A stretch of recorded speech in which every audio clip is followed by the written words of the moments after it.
Sejam bem-vindos. Hoje o nosso método aqui de resolução de questão vai ser um pouquinho diferente, porque nas outras aulas eu estava deixando ali as questões alguns minutos, e aí vocês resolviam e depois a gente resolvia em conjunto. Essa transmissão, como hoje vai ser um pouquinho mais curta, nós vamos fazer aproximadamente meia hora de transmissão, 30 minutos, então já vou mostrando cada uma das questões e já vou dando a explicação do significado de cada uma dessas questões. Então nós vamos fazer uma resolução aqui de 6 questões indicativas. E à medida que vocês tiverem perguntas, isso sempre é importante, vocês podem deixando aqui no chat, que à medida que vai passando aqui as questões, eu vou fazendo pausas e a gente vai respondendo as mensagens que vão chegando aqui no chat, ok? Então vamos lá. A primeira questão que nós vamos avaliar hoje diz o seguinte: a unidade de medida 1 megabyte representa uma capacidade nominal de armazenar. Letra A, 2 no expoente 1000 caracteres. Letra B, 2 no expoente 100 caracteres. A letra C, 2 no expoente 10 caracteres. A letra D, 2 no expoente 200 caracteres. E a letra E, de Equador, 2 no expoente 20 caracteres. E aí, pessoal? Qual a resposta correta para essa questão, onde pede sobre a unidade de medida 1 megabyte e que relação isso tem com o que chamamos de caracteres? Porque ali ele demonstra que existe de fato, então, uma relação entre o que chamamos de byte e caracteres. Nós precisamos entender essa relação. Então vamos fazer isso agora. Acompanha comigo, eu vou tirar a questão um pouquinho do ar, só para te mostrar algumas dicas importantes. Na informática, um grupo de 8 bits é igual a 1 byte. E por que isso é relevante na resposta dessa questão? Porque se eu sei que 8 bits é igual a 1 byte, qual é o significado disso? Por que foi decidido que um grupo de 8 bits seria, na informática, igual a 1 byte? Bit é o que chamamos de dígito binário, e que só pode ser 0 e 1. E um grupo de 8 bits formou 1 byte, que nós chamamos de termo binário. E o byte foi inicialmente desenvolvido e criado para ser o espaço necessário para o armazenamento de um caractere.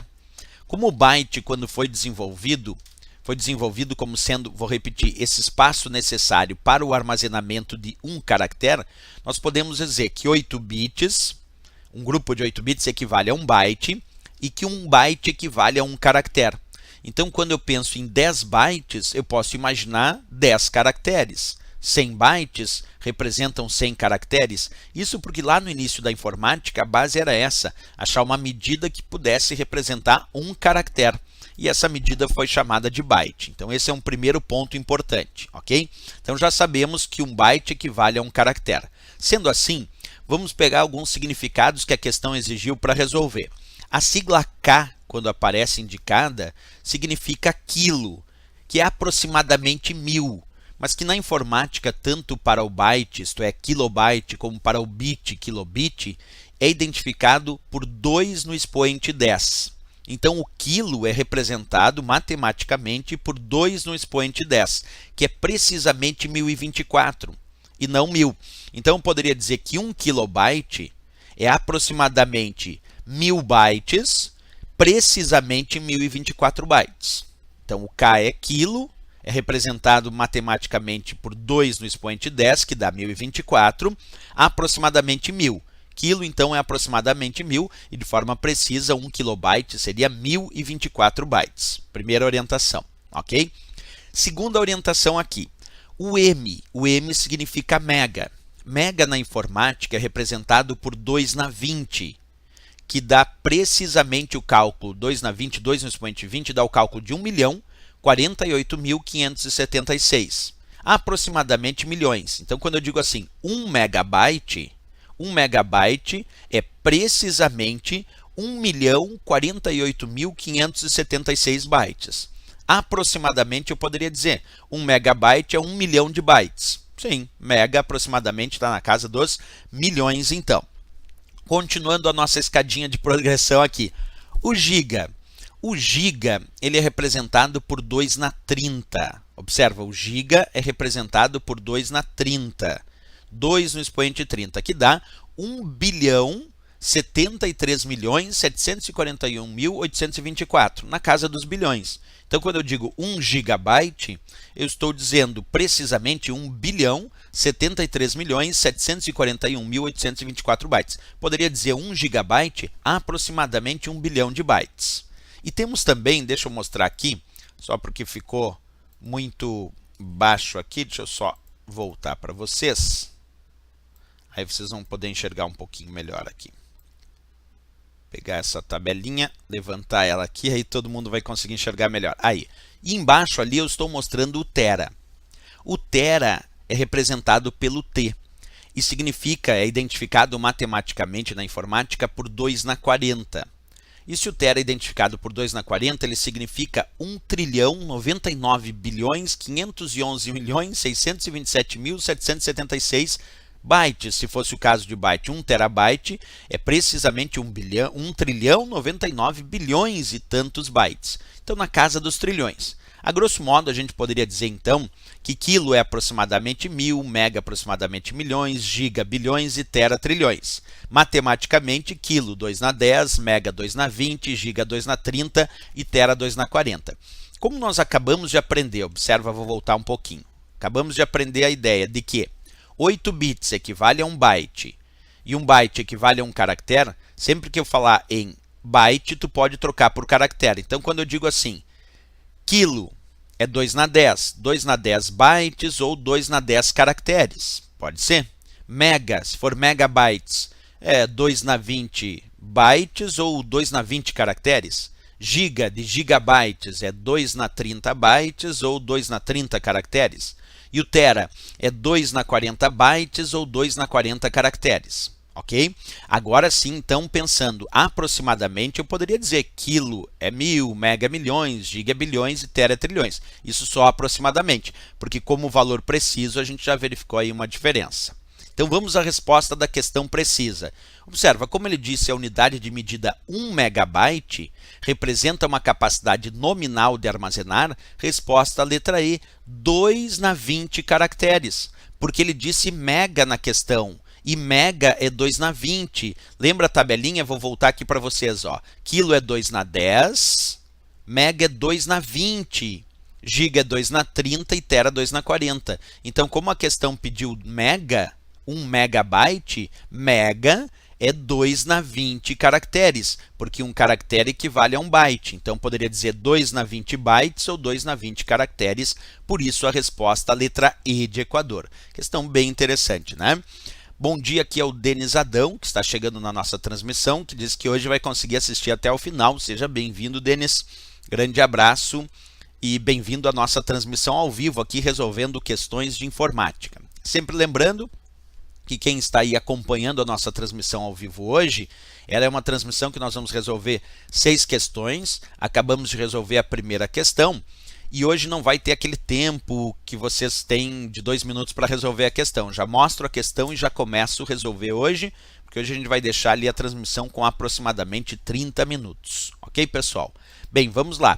Questão número 2 na jogada agora. Deixa eu mostrar para vocês. Vamos fazer a leitura então em conjunto da questão número 2. Acompanha.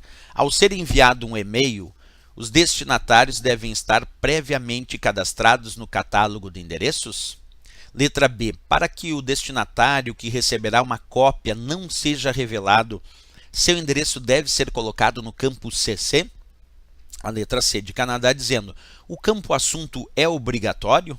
A letra D indicando, somente arquivos contendo documentos e planilhas podem ser anexados?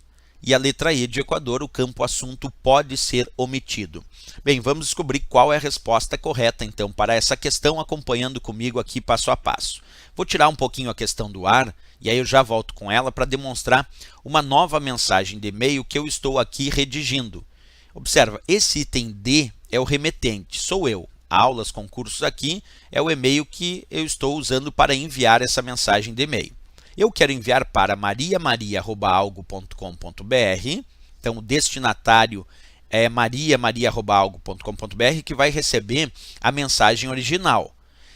No CC, o CC significa cópia carbono, com cópia, que aqui é o pedro@algo.com.br. Quem está listado em CC vai receber uma cópia da mensagem, nesse caso então o Pedro vai receber uma cópia da mensagem, porém o seu endereço vai ficar visível para os demais destinatários. Isso quer dizer que tanto a Maria quanto o Paulo, que está aqui abaixo, vão saber que o Pedro recebeu uma cópia dessa mensagem. Porque quem está listado em CC recebe uma cópia da mensagem, mas o seu endereço fica visível para os demais destinatários. Os outros destinatários saberão que o Pedro recebeu essa mensagem.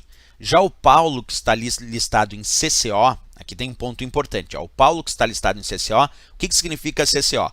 A cópia carbono oculta, ou simplesmente dito a cópia oculta. Quem está listado em CCO recebe também uma cópia da mensagem, mas o seu endereço fica oculto para os demais destinatários. Isso quer dizer que a Maria e o Pedro não saberão que o Paulo recebeu uma cópia desta mensagem.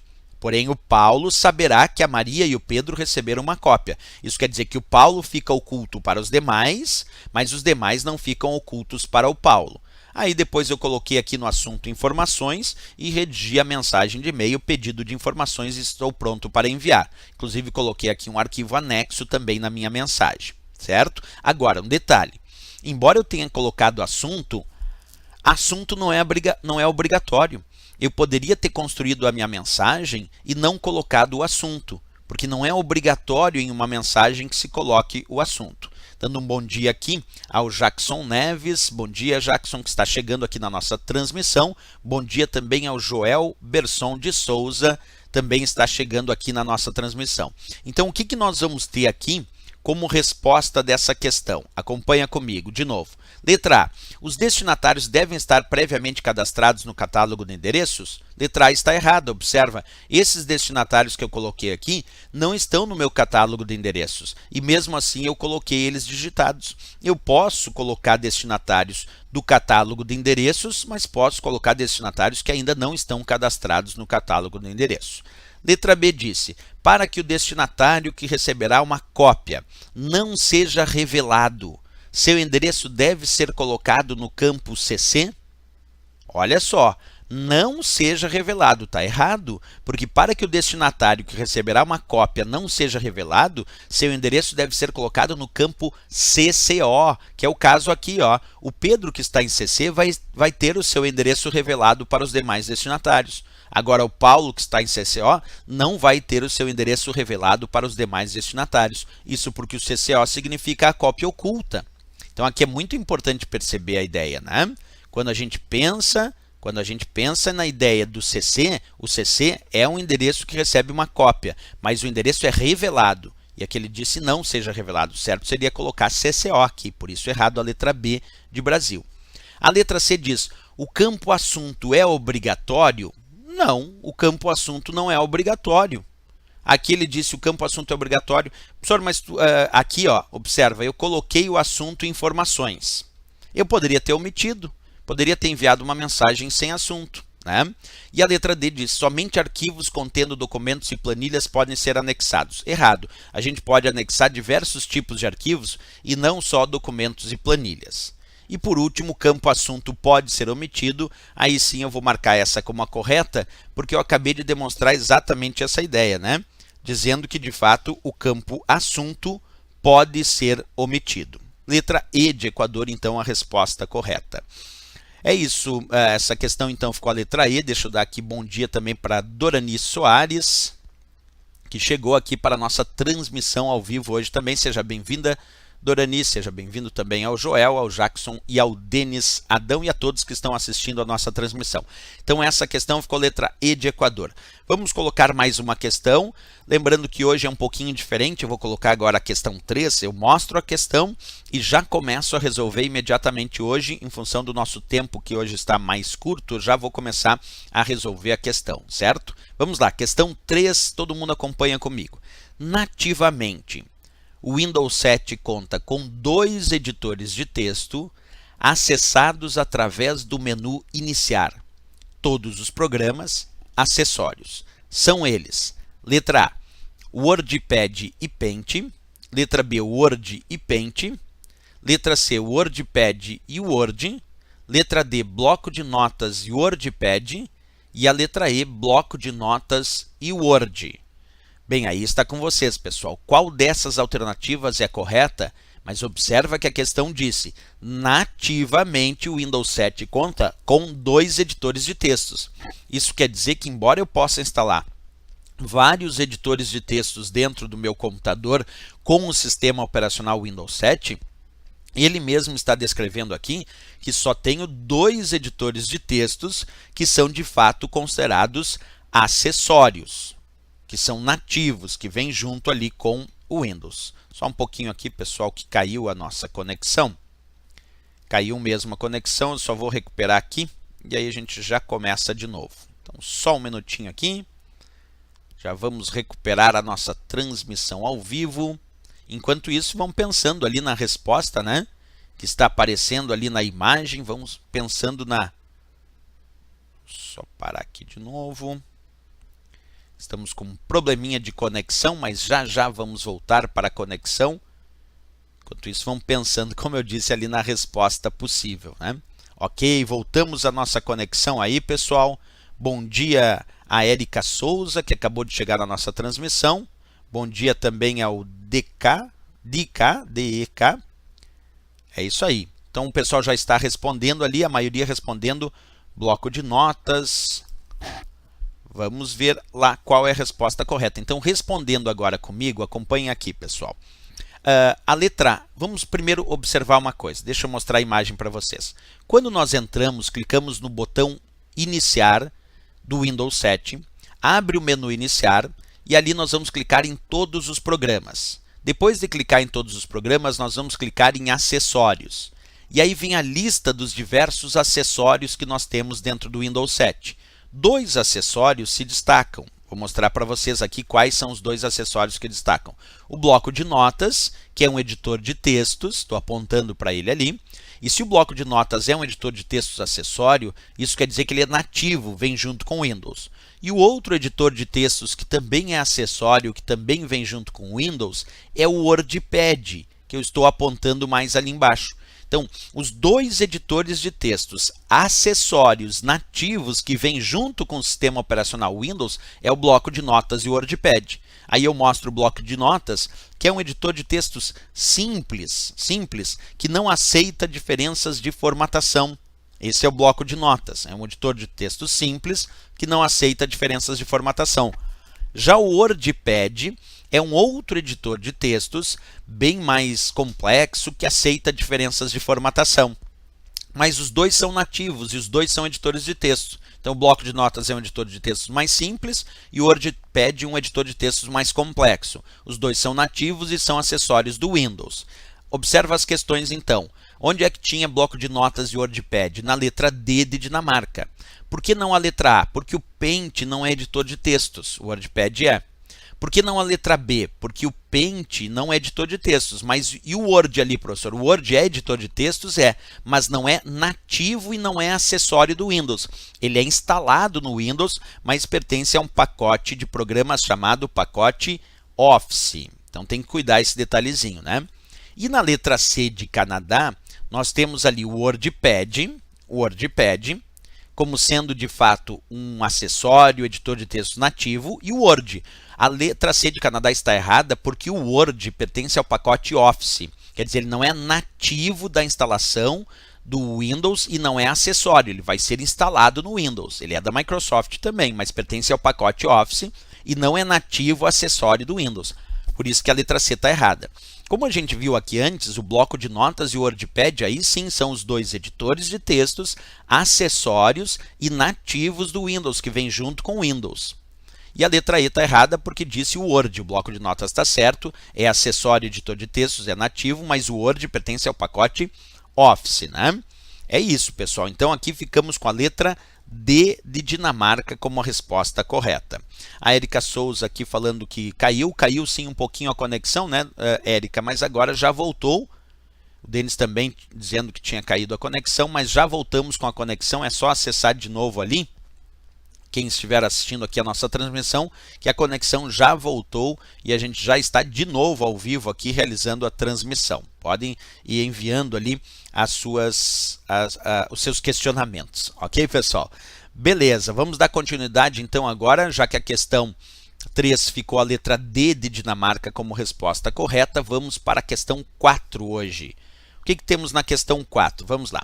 Sempre lembrando que hoje é um pouquinho diferente, na questão 4 nós vamos colocar a questão e eu já vou começar a responder, certo? Foi lá. Questão 4 diz assim: um programa ou software aplicativo, no momento de sua execução em um microcomputador, normalmente tem que estar carregado. Observa, um programa ou software aplicativo, no momento de sua execução em um microcomputador, normalmente tem que estar carregado.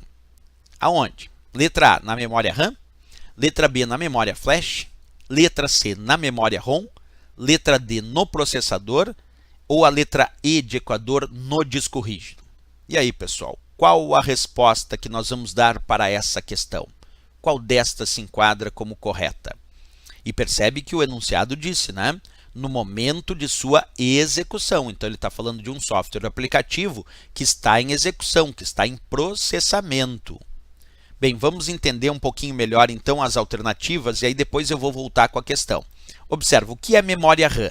Memória RAM é conhecida como Random Access Memory, do inglês, traduzindo para o português, memória de acesso aleatório, e a memória RAM é a memória responsável por manter os dados que estão em execução, por manter os dados dos programas que estão em execução, que estão sendo processados. Então, a memória RAM é a memória principal do computador e é a responsável por armazenar os dados que estão em execução, os dados dos aplicativos e dos programas que estão em processamento. Um detalhe importante sobre a memória RAM é que ela é volátil e perde os dados na ausência de energia elétrica. Okay? Já a memória flash, também citada ali na questão na letra B, é a memória onde nós vamos armazenar dados. E a memória flash é normalmente utilizada em dispositivos como cartões de memória, como eu mostro ali em cima, pendrive e também os dispositivos conhecidos como SSD. Então, a aplicação da memória flash hoje em dia é muito comum para armazenamento de dados e arquivos em dispositivos de armazenamento como SSD, cartões de memória e pendrive. Essa é uma aplicação importante aí da nossa memória flash, né? O Denis Abrão ali já dando uma resposta, depois eu vou ler as respostas. Bom dia também para Cris Alves, que está chegando aqui agora na nossa transmissão. Continuando, além da memória flash, a questão também citou o termo ROM. ROM significa memória somente de leitura e é uma memória não volátil que não perde os dados na ausência de energia elétrica e que serve principalmente para armazenar componentes de inicialização do sistema, como por exemplo o programa BIOS, que muitas vezes é armazenado em memória ROM, justamente para permitir a inicialização do sistema. A questão também citou o processador.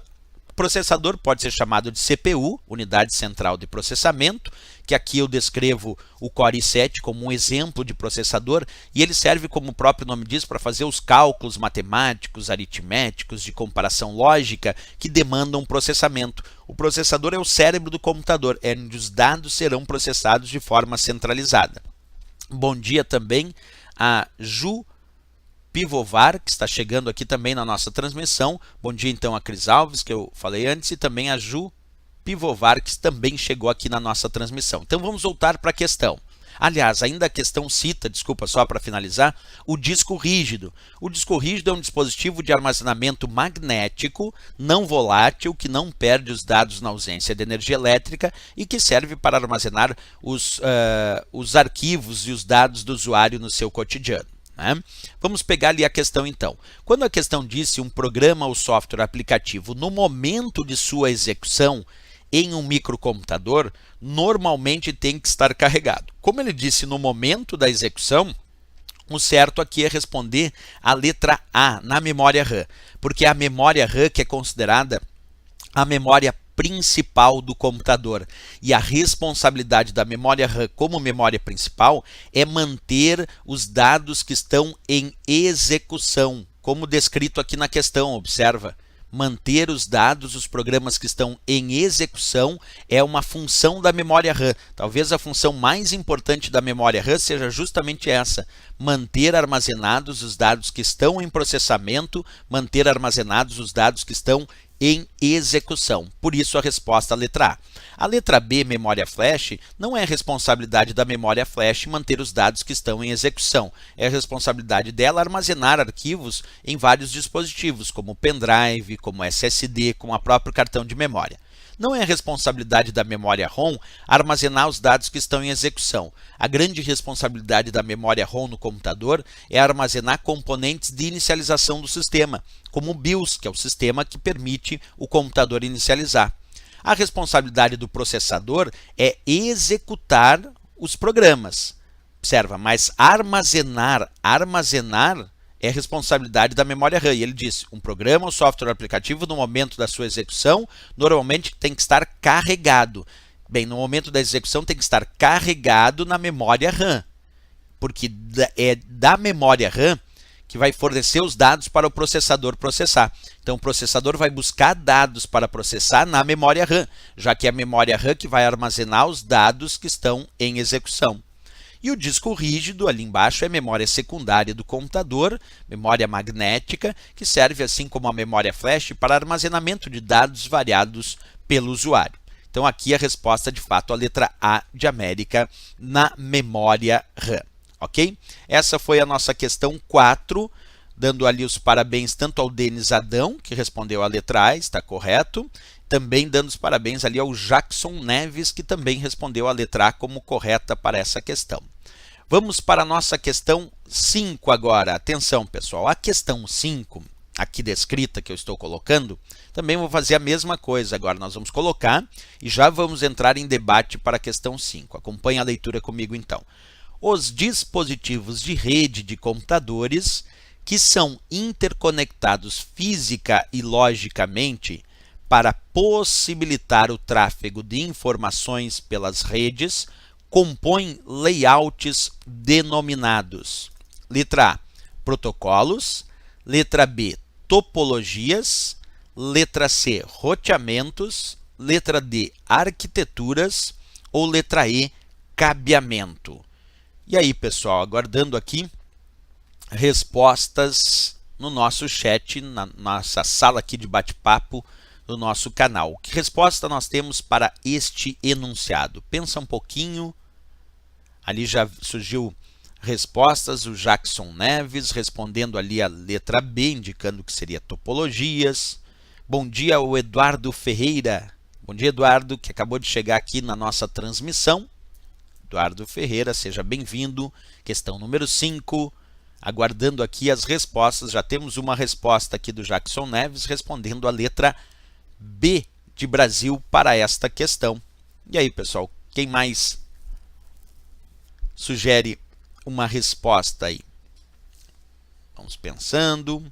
O Denis Adão também mandou ali na letra B, também respondeu a letra B. Ok, então vamos verificar aqui qual seria a resposta. Quando ele diz assim, os dispositivos de rede de computadores que são interconectados física e logicamente para possibilitar o tráfego de informações pelas redes compõem layouts denominado. O layout de uma rede é conhecido como topologia.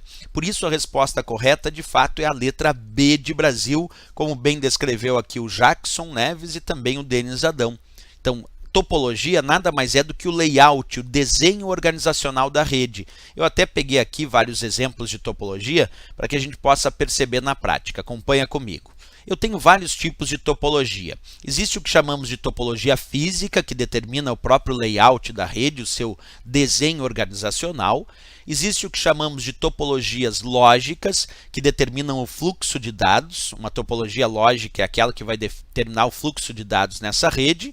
E dentre topologias, nós podemos começar com a ideia do termo ponto a ponto, que é usado até para definir várias topologias. É quando nós temos dois computadores conectados através de um meio de transmissão. Esse é um caso de uma conexão ponto a ponto, que é o início da formação de algumas topologias. É um computador conectado diretamente ao outro. Essa é uma básica. Depois existe a topologia estrela, que apresenta um ponto central de conexão. A topologia estrela tem esse nome porque o layout da rede, o desenho organizacional, parece uma estrela. Isso porque nós temos um ponto central, que pode ser um equipamento como um switch, servindo de ponto central para a conexão dos vários computadores nesta rede. Por isso chamada esta de topologia estrela. Outra topologia bem comum nas provas de concurso é a topologia anel. Essa se chama anel porque forma um circuito fechado, que também aparece em algumas questões como token ring. A topologia anel, vou repetir, tem esse nome porque os computadores estão conectados entre si, formando um circuito fechado. Como formou um circuito fechado, isso dá a ideia do anel. Outra topologia que nós também temos é a topologia em barra ou barramento, onde os computadores conectados compartilham o mesmo meio físico linear de transmissão de dados. Na topologia em barra ou barramento, percebe que nós temos ali uma barra, que é um cabo de rede, e vários computadores estão conectados entre si através desse mesmo cabo de rede, através dessa mesma barra ou barramento. Por isso essa chamada de topologia em barra ou barramento. Temos também topologia em árvore, que é quando os computadores estão conectados respeitando uma hierarquia. Essa é uma topologia em árvore. Percebe que aquele computador de cima dá origem a mais duas conexões e esse computador aqui está dando origem a mais duas conexões. Então nós temos uma hierarquia, onde no primeiro nível lá em cima nós temos um computador, dando origem a um segundo nível e dando origem esse do segundo nível a mais um terceiro nível. Aí nós temos um elemento de hierarquia, a chamada topologia em árvore, como acabamos de observar aí na imagem, né? Essa é a topologia árvore. Temos também a topologia híbrida. Híbrida é quando nós temos várias topologias numa mesma construção de rede. Por exemplo, neste desenho, aqui eu tenho a topologia anel, porque forma um circuito fechado, e tenho aqui um dispositivo conectando com uma outra topologia em barra ou barramento, porque tem o mesmo meio físico linear de transmissão de dados. Como essa topologia está usando uma parte anel e a outra parte barra ou barramento, essa nós vamos chamar de topologia híbrida. Híbrida por quê, professor? Porque nós temos aqui a ideia de uma parte ser anel e outra parte barramento. Então, essa, quando mistura várias topologias, nós chamamos de híbrida.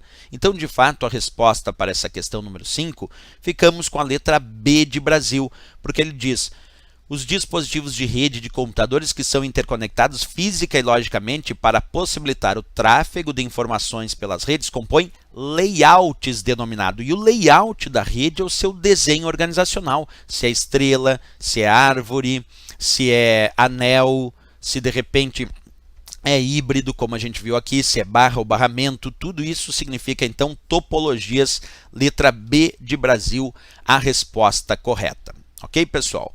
Beleza, vamos lá para a nossa questão número 6. Questão número 6, a última questão dessa nossa transmissão ao vivo. Sempre lembrando que se vocês quiserem, quem chegou agora, rever as questões anteriores que a gente fez nessa transmissão ao vivo, essa transmissão vai ficar gravada no nosso canal. Veio uma prova logo, só entrar no nosso canal do YouTube ali, que pronto, já vai ficar gravadinho toda essa transmissão ao vivo aqui. Certo, pessoal? Vamos para a questão número 6, acompanha comigo.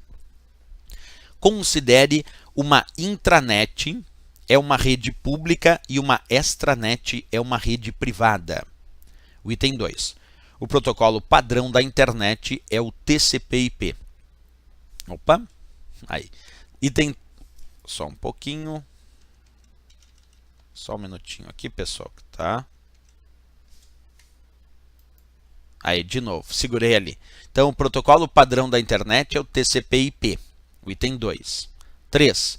Os softwares plugins acrescentam funcionalidade aos navegadores da internet. Está correto o que se afirma em letra A, 1, 2 e 3. Letra B, 1 apenas. Letra C, 1 e 3 apenas. Letra D, 1 e 2 apenas. E a letra E de Equador, 2 e 3 apenas. Aguardando aqui. O Jackson Neves ali já respondeu a letra E de Equador como sendo a ideia da resposta correta. Vamos depois revisar para ver se é de fato. Mais alguém se habilita, pessoal? A Cris Alves acabou de mandar a resposta também indicando resposta a letra E de Equador. Vamos ver quem mais envia ali. O Pablo Silva também acabou aqui de enviar a resposta. Sua resposta, letra E de Equador também. Até agora nós temos 3 votos ali na letra E de Equador. Vamos aguardar mais um pouquinho. É isso, pessoal? Então vamos lá, vamos à resposta. Vamos pegar o item 1. Uma intranet é uma rede pública e uma extranet é uma rede privada. A Silvia Ferreira dos Santos também enviou ali a indicação da letra E. O Eduardo Ferreira também indicando a letra E. Todo mundo ali apostando na letra E. Bem, então vamos ver. O que é uma intranet? Uma intranet é uma rede de acesso restrito de uma organização que utiliza a mesma tecnologia da internet, isto é, os mesmos protocolos. Portanto, uma intranet é, sim, uma rede privada. Porque se ela tem toda a rede que tem acesso restrito de uma organização, é uma rede privada. A internet, por exemplo, é uma rede pública, mas a intranet é a rede de acesso restrito daquela organização que usa a mesma tecnologia da internet. Por isso que uma intranet é uma rede privada. Agora eu te pergunto, quando nós temos a ideia da intranet, eu estou montando aqui a minha intranet, só tem acesso às informações da intranet quem pertence àquela organização, certo? No entanto, quando se solicita um acesso a uma página, por exemplo, da intranet, essa página não está vindo dos servidores da internet, ela está vindo dos servidores da intranet daquela organização. Por isso o termo intranet. Tem páginas, usa os mesmos protocolos da internet, mas as informações são acessadas nos servidores da intranet, daquela organização. Por isso rede privada. Agora, é possível sim realizar um acesso externo na intranet da organização. Isso se chama extranet. Um acesso externo autorizado na intranet da organização é chamado de extranet. E extranet também faz parte do conceito de intranet, portanto também se refere à rede privada. Porque não é um acesso externo não autorizado, é um acesso externo autorizado na intranet da organização, que é um acesso privado. Um bom final de semana ali ao Denis Adão, que acabou de enviar ali, provavelmente está de saída, né, Denis? Então, bom final de semana para ti também. Bom final de semana ao Jackson Neves também. Ok, pessoal? Então, extranet é acesso externo autorizado na intranet da organização, por isso extranet também é rede privada. Quando a intranet de uma empresa se comunica com a intranet de outra empresa, isso também é extranet. Deixa eu mostrar aqui um exemplo. Ó. Eu tenho ali um computador conectado na internet e esse computador resolve acessar os dados na intranet daquela organização. Mas ele vai fazer isso de forma autorizada, então isso é extranet. Quando nós temos um acesso externo autorizado na intranet da organização. Né? Cris Alves ali dizendo, valeu, obrigado pela dedicação, obrigado Cris Alves, sempre legal aí as mensagens de vocês. Então, se a gente tem a ideia de intranet e extranet serem redes privadas, o item 1 ali ficou errado, já estou marcando o item 1 em vermelho ali para entender que está errado. Porque disse, uma intranet é uma rede pública, errado, uma intranet é uma rede privada. E extranet é também uma rede privada. Item 2. O protocolo padrão da internet é o TCP/IP. E aí, pessoal, será que o protocolo padrão da internet é o TCP/IP? Então vamos olhar a imagem. Quando a gente pensa no conceito de internet, qual é o conceito de internet? É a rede mundial de computadores baseada no conjunto de protocolos TCP/IP. Então, a internet é uma rede mundial de computadores, mas ela é baseada no conjunto de protocolos de comunicação conhecido como TCP/IP, que forma a base de comunicação de dados da internet. Pensando assim, qual o significado da sigla TCP/IP? TCP significa o protocolo de controle de transmissão e serve para controlar a transmissão dos dados na internet da sua origem ao seu destino. Já a parte IP é conhecido como o protocolo da internet. A parte IP, então, conhecido como o protocolo da internet, que justamente é o responsável pelo sistema de endereçamento utilizado na internet. É muito comum nas provas indicarem que IP é o endereço que identifica os computadores conectados na internet, enquanto o TCP é o protocolo de controle de transmissão. Ok, pessoal? Bem, então voltando para a questão, está certo o item 2, porque ele diz o protocolo padrão da internet é o TCP/IP, está certo. O TCP/IP forma o conjunto base para a comunicação de dados na internet. E por último, o item 3 diz, os softwares plugins acrescentam funcionalidades aos navegadores da internet. Está correto, plugin é um software adicional instalado e acoplado a um outro aplicativo para acrescentar funções a esse outro aplicativo. Por exemplo, o caso dos navegadores citados aí na questão 3, que eu já estou marcando ali em verde para indicar como correta. Porque quando eu instalo um plugin no navegador, como Internet Explorer, como Google Chrome ou como Mozilla Firefox, esse plugin é um software adicional que acrescenta funções dentro do navegador Internet Explorer, que acrescenta funções dentro do Google Chrome, que acrescenta funções dentro do Mozilla Firefox. Então, quando eu instalo um plugin dentro de um navegador, é para acrescentar novas funções, novas capacidades a esse navegador. Por isso, a resposta aqui correta ficou 2 e 3. O item 1 está errado, por isso que eu marquei em vermelho. Então, 2 e 3 nós encontramos na letra E de Equador, o gabarito. 2 e 3 apenas são as respostas corretas. Ok, pessoal? Essa era a nossa última questão dessa transmissão ao vivo. À tarde eu vou novamente fazer uma outra transmissão ao vivo com mais questões, provavelmente ali por 3 horas da tarde aproximadamente, certo? Então fiquem ligados nas nossas transmissões ao vivo do nosso canal. Importante, quem gostou, pessoal, não deixa de marcar gostei ali, porque é bem importante para a gente ter um feedback de vocês.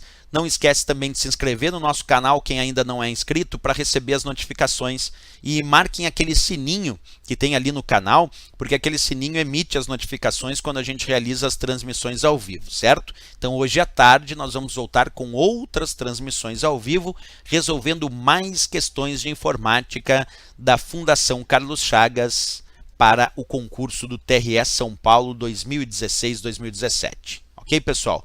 No mais, grande abraço a todos, grande abraço aqui ao Pablo Silva e também a todos que participaram, a Cris Alves, vamos ver aqui todo mundo que participou hoje no chat, ao Denis Adão, ao Jackson Neves, ao Joel Berson de Souza, que participou também, a Dorani Soares, o DK, que também participou, a Érica Souza participou aqui da transmissão também ao vivo, quem mais? A Cris Alves, que participou, a Ju Pivovar também participando aqui da nossa transmissão ao vivo, enviando mensagem, o Eduardo Ferreira, o Pablo Silva, como eu disse, a Silvia Ferreira dos Santos.